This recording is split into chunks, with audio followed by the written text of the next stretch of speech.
Hey everyone, welcome to the KE Report and a daily editorial where we're going to focus on the precious metals, especially gold, as that continues to inch near that $3,000 an ounce level, and also discuss how tariffs potentially, I guess, could be playing into all this movement of gold, the delivery news that I'm sure a lot of you have been seeing these headlines for as well. We are chatting with Craig Hemke, founder and editor of TF Metals Report. We'll post a link to Craig's site in the show notes. Craig, let's just start off with a couple comments on gold. Again, closing in on $3,000 an ounce. I wanted to get your thoughts on the COT report. So those commitment of trader reports that break down the positioning of large institutions the whole way down to speculators. Smart money versus dumb money, long versus short. What are you seeing in terms of where investors, especially the large ones, are positioned when it comes to gold? Well, nice to visit with you guys. In terms of that COT positioning, we'll start with silver. Silver is a no worry at all. I just try to look at it from a historical basis. I've got records that go back 10, 12 years, and so when the net long position of the large speculators and the hedge funds reaches a certain spot, or when the commercial net short position reaches a certain size, that's typically followed by a correction where the speculators sell and the banks buy back their shorts. And, it's just all part of the wash and rinse cycle. For silver, we're nowhere near any concerning level. So I wouldn't worry about that. The absolute size of the positions in gold is the one thing that is like, oh boy. See, as of last Tuesday, the large speculator category, which is primarily hedge funds and, other large speculators, I guess. Anyway, it was about 302,000 contracts net long. A lot. Maybe an average might be more like 150 to 200,000. I've seen it as high as 330, 340,000 over the years. So it's getting pretty close to the most I've seen. Now, again, all this is occurring at a time when we got all this physical movement going on. And so that I don't know if it's a clear indicator that, well, price has to fall from here. Historically, when that position gets that large, or when the commercial net short position gets as large as it is, like 320,000 net short, you're like, okay. But again, we're seeing such unusual movement of vault metal and deliveries on Comex that, maybe some of this is tied to that too. Well, Craig, just to the point of the movement of metals, we've seen a lot of people writing about this and talking about this in social media, the repatriation of gold in physical form, in fears that some of the Trump tariffs, if they were blanket tariffs on all goods, you started with the 25% for Mexico and Canada and then quickly recoiled, but it's happening to Chinese tariffs, but people also are looking to Europe to see what could happen, that people are trying to get gold out of vaults and just back into their homes, back into their hands. Do you think that's playing into some of this movement in gold and this increase in deliveries? Well, that's kind of the generally accepted mainstream narrative. I just would point out, that tariffs on Mexico and Canada were announced, 10 days ago. And everybody thought, oh boy, let's see how the metals open, back on Sunday the 2nd. And they opened a little higher and then got washed back. I think the futures contract got as low as 2802. Was back last Sunday evening, the 2nd. And then, the news broke that, Mexico's doing what Trump wants and Canada's going to do what Trump wants them to do. It was really just a negotiating ploy. So you would have thought, and they've got this extension or whatever. It's just negotiating ploy. So you'd have thought if that was, if it was a tariff thing, then gold would have gone down. But here it's $100 higher, more than $120 higher, 5.5 days later. So again, I'm not buying this tariff thing for a number of reasons, and maybe we can get into all of it. But the oddities really began back in December, 1st of December. Price got washed out pretty good. Gold fell 10% from the period shortly before Trump got elected to, 2 or 3 weeks later. And then in early December, we started getting this spread develop between spot and futures. There's always going to be a little bit of a contango there, but it shouldn't have been $30 plus in gold and $1 in silver. And like, what is going on here? Well, then that collapsed at the end of December with some futures related selling, narrowing it down. But then here it came back in January, getting us $45 spread. And even right now today as we speak, it's like 35. And so I wonder, at the root of all this, yeah, it could be Trump based. But I'm thinking maybe it's not the tariff thing that's driving it. I think it might be a rush to onshore gold ahead of some plans to use it one way or the other. Yeah, you guys have probably seen, people listening probably seen the comments from the Secretary of Treasury over the weekend about monetizing the assets on the balance sheet. What could that mean? A lot of people think that means like, oh, well, they're not going to carry it at $42 anymore, and maybe that's the case. But, Trump proposed Judy Shelton, put forth her name to be on the Fed board of governors back in about 2018. She's quickly shot down as a lunatic because she's a sound money advocate. But her plan, she's always said, is to issue long-dated gold bonds. You can get them at a lower interest rate. You can move a bunch of the, Treasury obligations way out, and cut the interest expense cost, all that kind of stuff. Well, maybe that's why they want the gold back on shore, because they're going to do something like that. And again, let's think about this then for a second. Who are the bullion banks, right? JP Morgan, Goldman Sachs, you go down the list. Well, those are also the primary dealers in the Treasury market. I don't know. I think there's a lot more to it than just, the simplified, Trump's going to put on tariffs that we're being fed.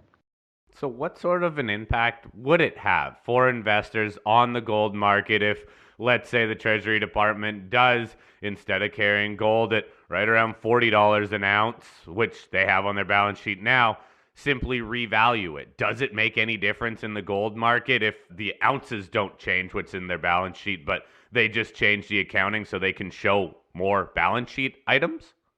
I don't know. It's not occurred in our lifetime. So it's impossible to say what the impact would be. What if they say, well, it's a one-time revaluation at something below where the market is, $2,000. Well, that's, 50,000% higher than what it was, or whatever the number is. But people go, well, yeah, but look, it's only valued at 2,000. So I have no idea what the impact would be. They're going to start marking it to market once a week or once a month, and I have no idea. I guess I couldn't stress that enough. And again, I'm not sure. People talk about the inflationary aspect of doing that. I'm just not sure that's what they would do. I think I'm just more in line to think that they're going to do this thing like Judy Shelton was talking about, and use the gold to back some bonds, sell them out like 50 years, and at 3% or something, or 2% or whatever, because they're gold backed. If you got gold instead of dollars backing it, well, then you don't have to have that inflation premium that a long-term bond would hold. That's why 30-year treasuries are a higher yield typically than a 90-day T-bill, because you're worried about what inflation does to your purchasing power over time. Well, if it's convertible or backed by gold, then maybe you don't have to worry about that, and you can get a lower rate and get 2% or something rather than 5%. That's what I think they're going to do. Now, again, what's the impact of that on the gold price? In the end, if we're forcing a deleverage on the pricing scheme, then we're getting into that, that stuff we've always talked about, okay, how much gold is there really that supports the kind of just-in-time delivery in London and this scheme, where you're trading all these derivatives and futures and forwards and saying this is the price. Well, it's only the price because they can deliver metal at that price. Well, what if we get to the point where they don't have metal to deliver at that price anymore? Well, then what's the price? These are all the things that obviously I spend a lot of time thinking about, have for over a decade, and man, it is all right now, clear and present thing in the gold market.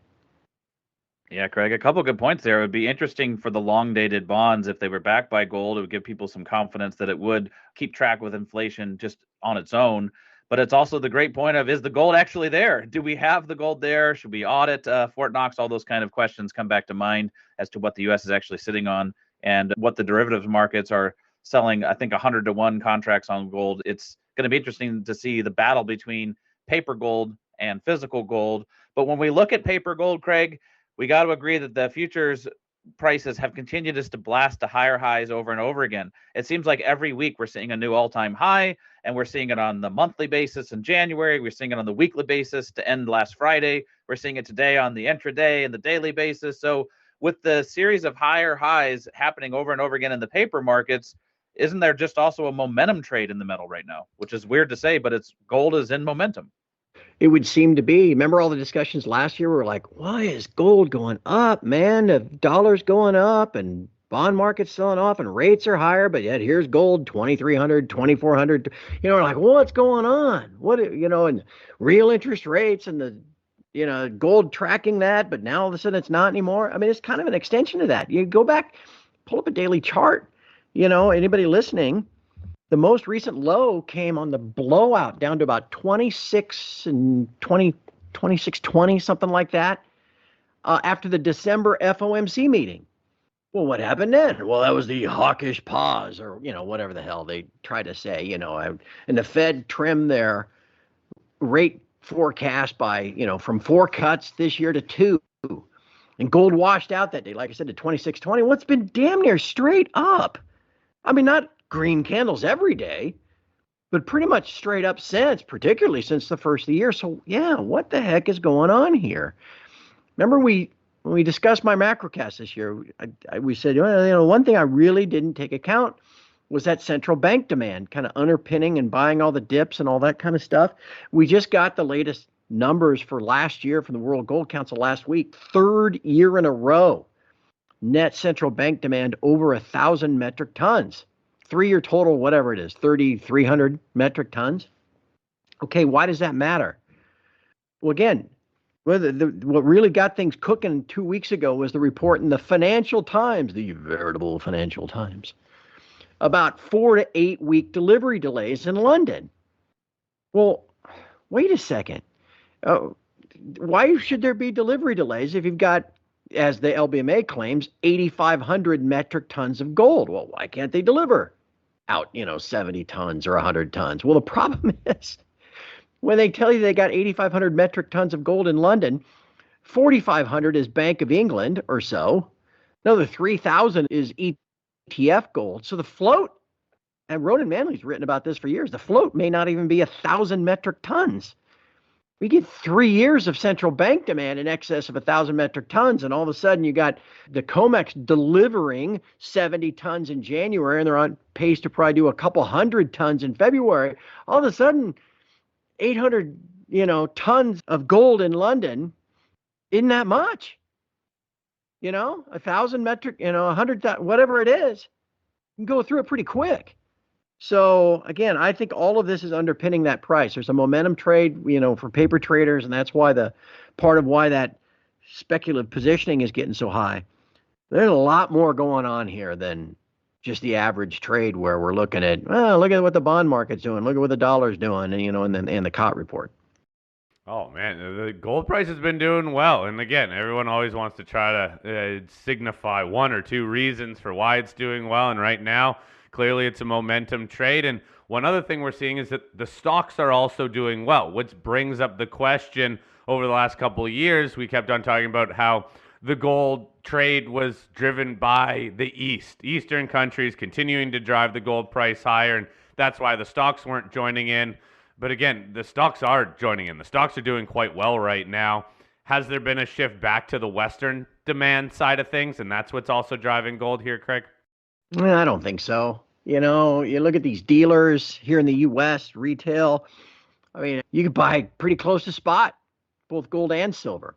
Now, this is not a retail or generalist investor-driven thing. This is an institutional central bank level tonnage issue. That's a threat to the entire structure of the market and the fractional reserve system that, all this pricing is based off of.